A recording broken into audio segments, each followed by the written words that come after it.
Steve Gurney here, kia ora. I want to tell you a story about how to be truly competitive. In our races, adventure races, this is one of the keys to getting that one step ahead of the competition. And I believe it's really important in today's COVID environment, not to just survive, but also win as a business. But it's also useful in other walks of life as well. So it's an attitude thing.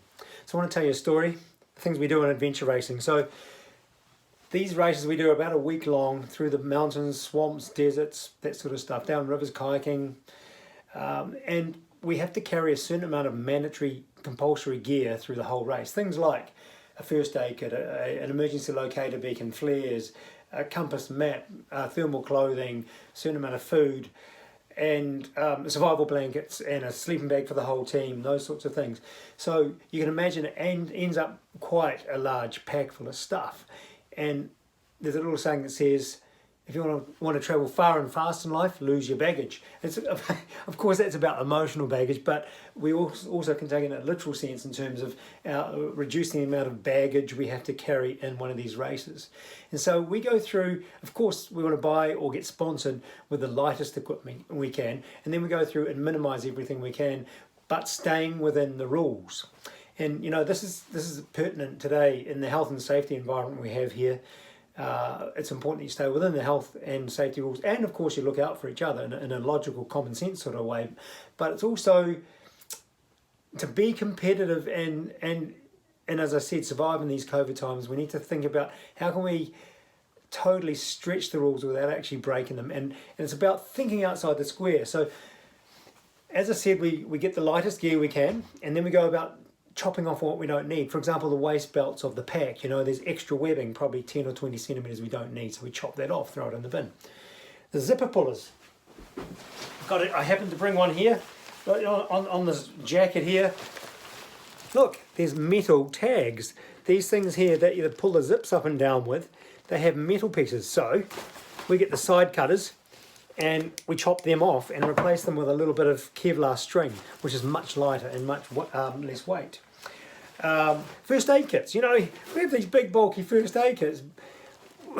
We don't need the bag. Put it all in a Ziploc bag and take off all the wrappers and stuff. You want to keep it waterproof, but maybe double bag it, but that's much lighter than this big old bulky thing. And then, it doesn't say in the rules that those tubes of ointment have to be full. So we take out the tube, squeeze half of it into a little Ziploc bag, label the Ziploc bag, throw away the tube with the other half in it. So you can see this is the sort of thing we go through, the lengths we go to, the detail we go to make sure we're truly competitive. Now some of you may be scoffing and saying, oh, a zipper puller ain't going to save you the race. And it's not, but it's the combination of all those little things that we do. And in those race situations, it's about 800 to 900 grams. It's nearly a kilogram per person that we don't have to carry for a week.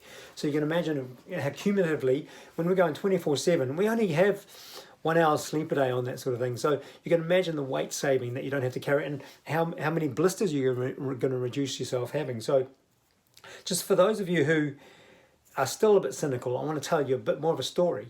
So when we go without sleep, like I just said, you know, we have very little sleep. We get very sleep deprived. We see all sorts of hallucinations and delusions, which makes it tricky to navigate and make good decisions, of course.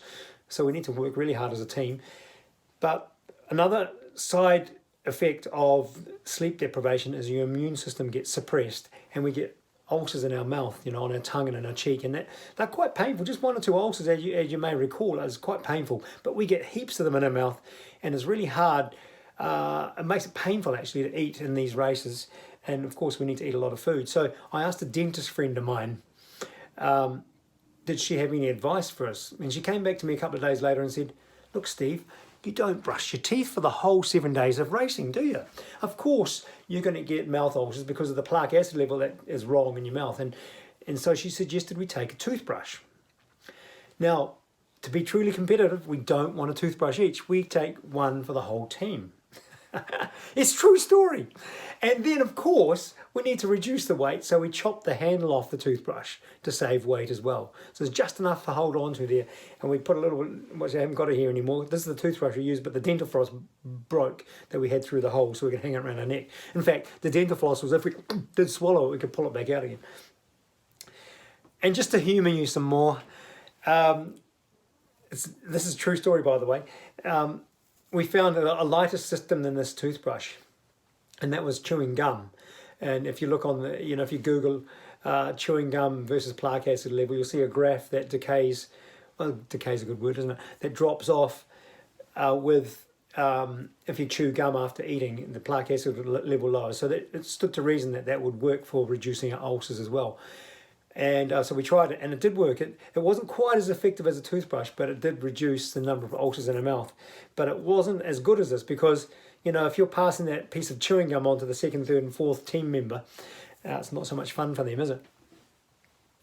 So that's true. These are all true stories about how we went to the nth degree with a fine-tooth comb to think of all the ways that we can increase our competitiveness and just get that little bit further ahead of the competition even before the race started. And on that note, I want to tell you about a story just before the race started. It was one of these races. It was actually the very first race that we did this for, where we'd minimised the gear in our packs. And our packs looked quite a bit smaller than the other teams.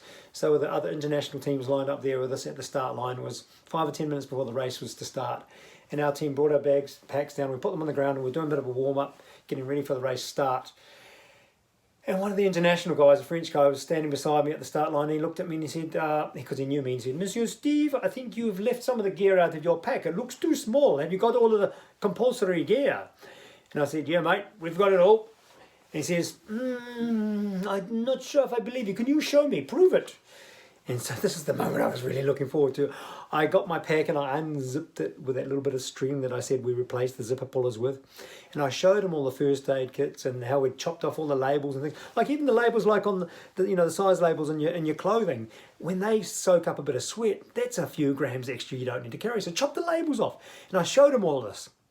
And you could see his jaw drop. He thought, "Oh, merde," he said, a French swear word. He said, he was really disappointed, and you can just imagine the psychology on the start line there with just minutes to go before the race started, how that French team would feel so psyched out that they hadn't done that attention to detail that us, the Kiwi team, and how much more confidence that gave us, knowing we'd done everything we possibly could to get that little bit of advantage. So a lot of it is the mental state here, and this is about your brand, isn't it? It's about what can you do to show the competition or show those other businesses, or even to feel cohesiveness as a team, that you've done everything you can possibly think of while still staying safe and within the rules. Well, you've done everything you possibly can to be more efficient and more competitive than the others. Be powerful.